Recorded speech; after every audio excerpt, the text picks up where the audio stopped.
that, which actually brings us to in number three, which is advanced nuclear technologies, bringing next generation nuclear power progress. Yeah. So I would say here, we tend to try and avoid these sort of big, broad categories because we like to get specific. But this is one we couldn't avoid simply because the renewed interest in different forms of nuclear power generation, including small modular reactors, which are a big thing. And we've talked about these before. I think, if I remember correctly too, I mean, these SMRs, as, you know, what a cool name for like, when you're like, it's a pocket reactor. And this is, you know, bit bigger than your pocket. But well, compared to the container, to the, like the steam funnel, you know, that we imagine with these things. But I mean, also, I mean, I think this, I think was broadly brought to a lot of people's attention with a lot of the Microsoft announcements back whenever that was earlier in the year, when they were announcing that they were like, yeah, we need to spin up nuclear energy to power our data centers.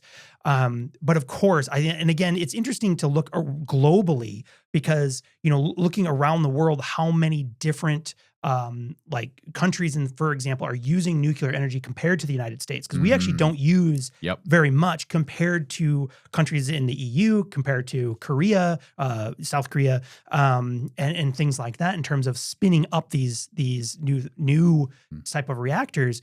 But it's really interesting because I would say a lot of Americans, the first thought off the bat is, of course, 3 Mile Island. Right. You know, there's the Chernobyl, you know, these incidents where you're like, a long history of events that have really sensitized a lot of people against using nuclear power. Although it also has to be said, and I think this is important when you're beginning to look at technologies like SMRs and others, nuclear power has changed dramatically in terms of how we actually construct these power plants and power sources, how we ensure safety, how we ensure there is very unlikely to be the sort of accidents that we've seen in the past. And it was, I mean, so I'll just mention this so people can do a deeper dive, that there's these new, so generation 3 and generation 4 of these sort of these reactors. So generation 3 is still water cooled, but it's using what is called like accident tolerant fuels. Okay. So if there is, so basically they're created in such a way so the disasters like Chernobyl cannot happen. Right. Yes. Because if a disaster happens, it's fail safe rather than fail in a really messy way. Fail forward. Right. I don't know. No. Fail catastrophe. I don't know. But it is. So it's like one of these things where you're like, oh, well, once there's an accident, the fuel essentially becomes, I don't want to use the term inert, but it stops the reaction from taking place. That's it. But interesting too, I mean, again, this is where some of the sci-fi bit sort of sneaks into your brain, is in generation 4 that you were using alternative cooling fuels like molten metals. Molten salt. Right? And probably I would, and there's a mention of helium, which I don't think is probably molten, but it's probably just highly concentrated helium. But it's just this interesting way of like that. Wow, that's an interesting way. You're like a molten metal, and sort of we've had sort of similar cooling systems before, but it shows you that with some imagination and creativity, there are ways of harnessing power sources like this that we simply haven't played with in the past. And now people are beginning to see new opportunities here at a time when we desperately need to think about where we get the power from that is going to fuel the future.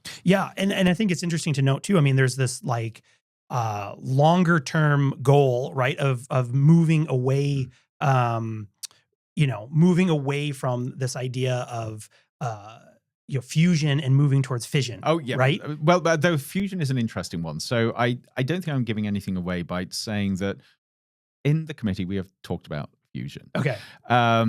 Because there is exciting stuff happening around fusion. Yeah. But this is a great example of the methodology. So we're getting closer to having a functional sort of framework for fusion power, but we're not there yet. It's still experimental. And because of that, the decision was made that we cannot see a way that this is going to have full commercial and societal impact in the next 5 to 10 years. Right. So yes, fusion is incredibly exciting, but it's not there yet in terms of an emerging technology for this list. And there's been some exciting outputs and stuff where they're like, yes, we've done it. And I think the best is we've made it, it's been like close to neutral in terms of energy loss, right?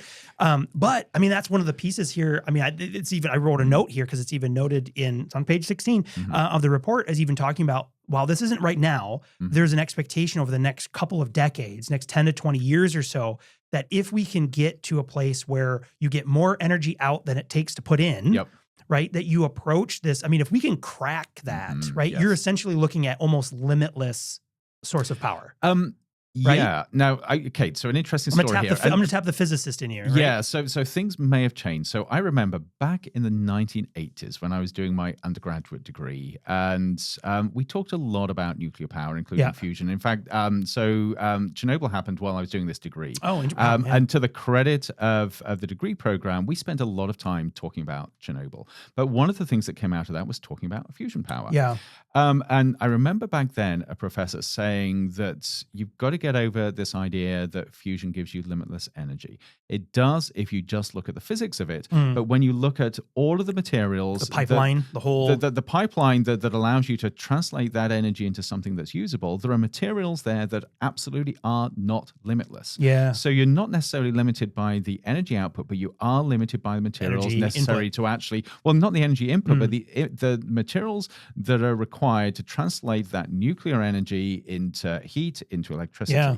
I think things have changed since then. That was back in the 1980s, but still, you've got to think about the whole system, not just the power source. Yeah. Well, and I know, I mean, just the last bit on this is just, I know, again, from a lot of the research that's currently undergoing, trying to do that is, again, you're trying to basically fuse hydrogen atoms to form helium. Yeah. And so, but the amount of, again, this happens in a star.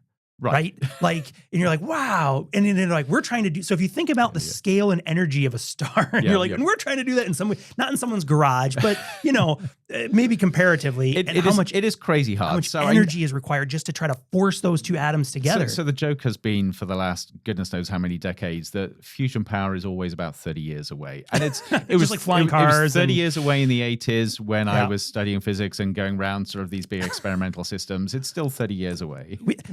We should do an episode of all the tech that is still 30 years away. Right. There's a pretty good list. Yeah. One day we'll crack it though. One day, we'll get there. Yeah.